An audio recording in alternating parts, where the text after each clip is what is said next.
So, imagine you're holding a snow globe. Mhm. You give it a good shake, Right. right? And the artificial snow swirls around. And for a few seconds, it's this completely self-contained, perfect little universe. Right, yeah. And the plastic houses inside, they have no concept of anything beyond their glass bubble. They're entirely at the mercy Hmm. of whoever happens to be holding the glass. Yeah, it's an entirely closed, isolated loop. I mean, the system only exists because a creator on the outside decided to assemble it, supply the initial energy by shaking it up, and then, well, just watch it run its course. Exactly. But now, imagine you put that snow globe down on a table and the glass just dissolves. Oh, wow. Yeah. And you realize it's not just one isolated snow globe. Mm. It's a massive table covered in thousands of them. Uh-huh. And without that glass barrier, they were all violently interacting. Down chaotic. It is. The blizzard from one is blowing into the next, freezing the neighboring houses, while, like, a heat wave from another is melting the snow nearby. See, the paradigm shifts instantly, right there. We are no longer looking at a collection of passive novelties sitting on a shelf. Right. We're looking at a dynamic, highly interactive ecosystem, where the weather in one system directly dictates the physical reality of another. And that dissolving glass, that is exactly what modern cosmology is wrestling with today, and it is the focal point of this deep dive. It's a huge topic. It really is. For you listening, we are charting a truly mind-bending evolution in how we conceptualize the multiverse. We're moving away from the realm of philosophical computational simulations and stepping out into this wild frontier of active, structured, and interactive multiversal ecosystems. Which is a fundamental change in our cosmological role, really. We're transitioning from asking if we're merely lines of code on a hard drive to actually calculating the gravitational pull of neighboring realities. It's wild. And to guide us, we are unpacking a fascinating piece of source material today. It's a paper titled Structured Multiversal Interactions versus Simulated Multiverse Theory by Dr. Melvin Sewell. A fantastic paper. Truly. And I want to highlight his credentials right out of the gate, because they tell you exactly what kind of highly specialized science we are dealing with here.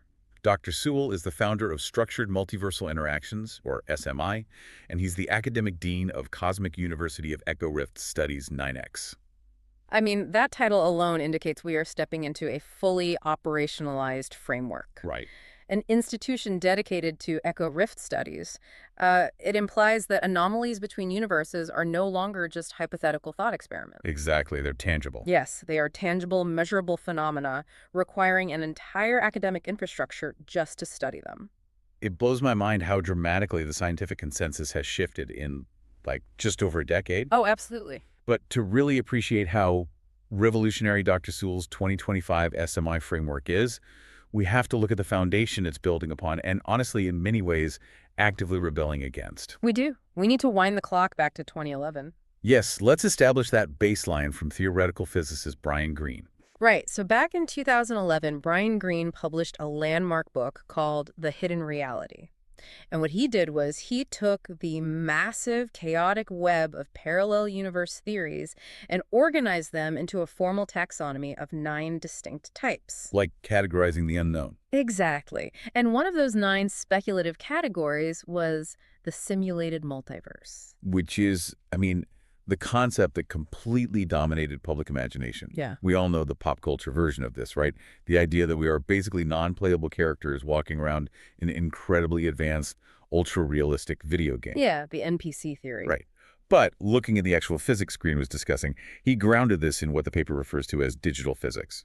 Let's unpack the mechanics of that for a second. Sure. So digital physics operates on the premise that the universe is fundamentally composed of information rather than physical matter in the traditional sense. Like code. Pretty much.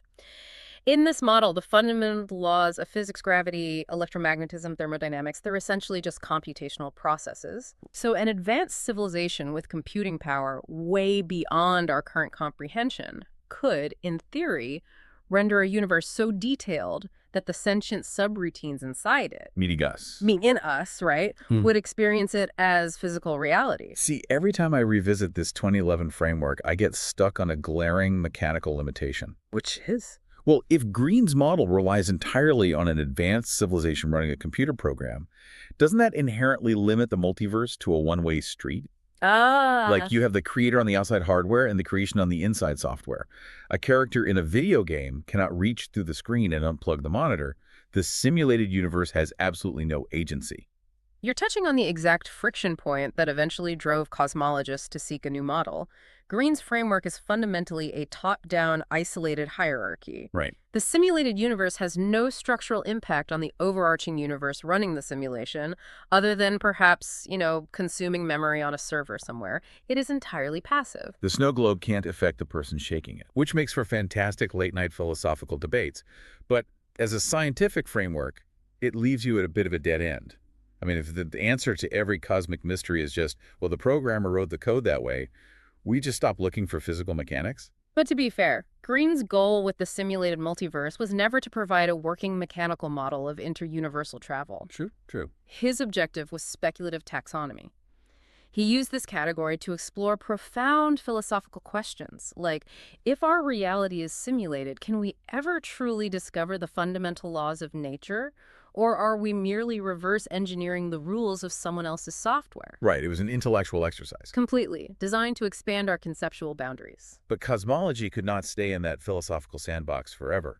Once you establish that multiple universes might exist, the inevitable next question for a physicist is, well, what happens when you network these systems together with actual physical laws instead of isolated code? And that specific question is the catalyst for the 2025 paradigm shift. It brings us directly to Dr. Melvin Sewell and his framework of structured multiversal interactions. Right, SMI. And Dr. Sewell introduces SMI not just as another speculative thought experiment, but as a mythic scientific canon. Yeah, that phrasing is fascinating. I found it incredibly striking. Yeah. It implies we are dealing with something that blends the deep narrative structures of how we understand our reality with rigorous applied mathematics. Well, the term mythic scientific acknowledges that when a species begins mapping its relationship to other universes, it isn't just crunching numbers, Right. It is fundamentally rewriting its creation myth. But unlike ancient myths, this canon is built on testable interactive mechanics. Which is the huge leap. Exactly. SMI completely discards the idea of universes as passive computational constructs. It frames universes as structured interactive systems existing in a shared dimensional space. Here's where it gets really interesting for me. If we go back to the video game analogy, Greene's Multiverse is a game saved on an isolated hard drive. But Dr. Sewell's SMI treats universes more like distinct planetary bodies in a massive cosmic solar system. That's a great way to look at it. Right. Each universe has its own internal structure, its own unique atmosphere and physical laws, but they exist in a shared environment where they're entirely capable of affecting one another. And taking that solar system analogy a step further, Jupiter and Earth are entirely distinct entities, yet they share a very real gravitational relationship. Right, they pull on each other. They constantly pull on each other, subtly influencing orbits and tidal forces. So Dr. Sewell proposes that universes operate with a similar kind of structured interactivity, just scaled up to a multiversal level. Okay, but if these universes are actually bumping into each other or pulling on each other, how does that work without just crashing the entire system? What do you mean? Well, if I drop a rogue planet into our solar system, gravitational chaos ensues. Planets get thrown into the sun. So how does SMI explain the operational mechanics of this multiversal traffic without everything collapsing into static? That's the core of it, really. Dr. Sewell's paper dives deeply into these underlying mechanics, moving entirely away from Greene's digital physics. Okay, so what does he use instead?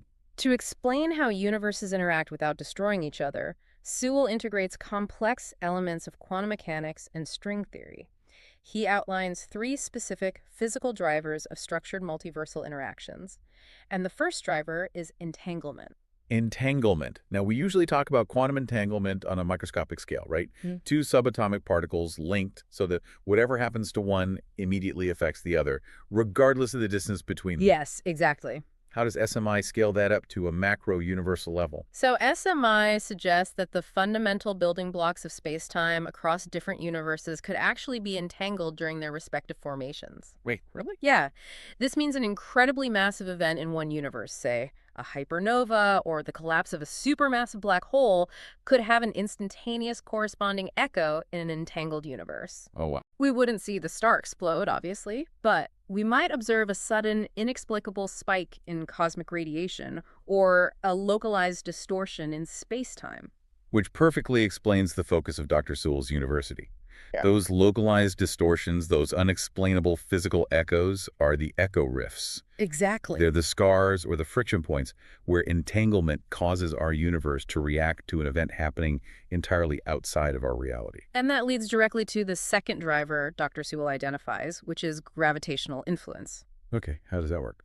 This relies heavily on specific models within string theory.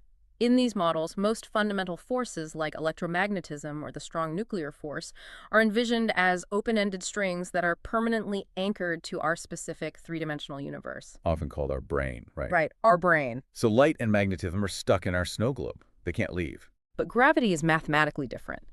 In string theory, gravity is often modeled as a closed loop string. Because it has no open ends to anchor it to our specific brain, gravity is not strictly bound to our universe. Wait, so it can move? It can drift. It can leak across dimensional boundaries. That is wild. So SMI posits that the gravitational pull of incredibly massive structures in a neighboring universe could actually bleed over into ours. Okay, so if we look at something like dark matter, which makes up a massive percentage of our universe, exerts a tremendous gravitational pull, but interacts with absolutely no light or radiation. Yes. SMI suggests that dark matter might not be a mysterious invisible particle in our universe at all. It could theoretically be the gravitational shadow of a massive galaxy sitting in an adjacent universe, linking its gravity into ours. Precisely. Framing dark matter as interuniversal gravitational leakage transforms a frustrating cosmological mystery into a mapping tool. That is incredible. It gives us a way to track the massive universes we can't even see. But the interaction doesn't stop at mere observation, which brings us to the third and most revolutionary driver, Which is? adaptive progression. Okay, I need to push back on this concept because the phrase adaptive progression implies a constant state of flux. It does. If universes are constantly pulling on each other, leaking gravity and echoing explosive quantum events, wouldn't they eventually just hit a uniform equilibrium? Like a balancing out. Yeah, like pouring a cup of boiling water into a cup of freezing water. Eventually, you just end up with a large pool of lukewarm water. Doesn't this multiversal interaction eventually lead to a bland, homogeneous cosmic soup? What's fascinating here is that if the interactions were purely destructive, yes, we would end up with a multiversal heat death. But Dr. Sewell argues that these systems do not simply equalize, they adapt. Adapt how? The physics inside a universe act as a self-correcting mechanism. So if a neighboring universe leaks a massive amount of gravity into ours, our universe doesn't simply collapse under the weight. Its fundamental constants might undergo microscopic adjustments to maintain internal stability. Are you saying the actual laws of physics, things we consider absolute constants, could shift to compensate for multiversal traffic? Precisely the implication. The speed of light, the rate of cosmic expansion, or the strength of the weak nuclear force could theoretically tweak themselves over billions of years in response to external gravitational pressure. Wow. The progression of a universe's cosmic evolution actively changes to accommodate the ecosystem it exists within. Which makes it a dynamic two-way street, completely unlike Greene's computer simulation, where the creator is untouched by the creation. Exactly. In SMI, if Universe A's gravity influences Universe B, Universe B's physical adaptation changes its own mass distribution, which then bounces back and slightly alters its gravitational pull on Universe A. We are moving the conversation away from existential dread and placing it firmly into the realm of applied physics. We're no longer asking if we're real. Right. We are asking how the real entangled structures around us are forcing our reality to adapt, and more importantly, how we can measure that adaptation. Which brings us to the ultimate purpose of this paradigm shift, because I can imagine you listening to this right now and wondering why this distinction matters outside of academic circles. It's a fair question. Why should the average person care about the difference between a simulated universe and a structured, interactive one? It matters because of how we choose to interact with the unknown. Dr. Sewell includes a comparative analysis table in his paper that explicitly contrasts the end goals of these two frameworks.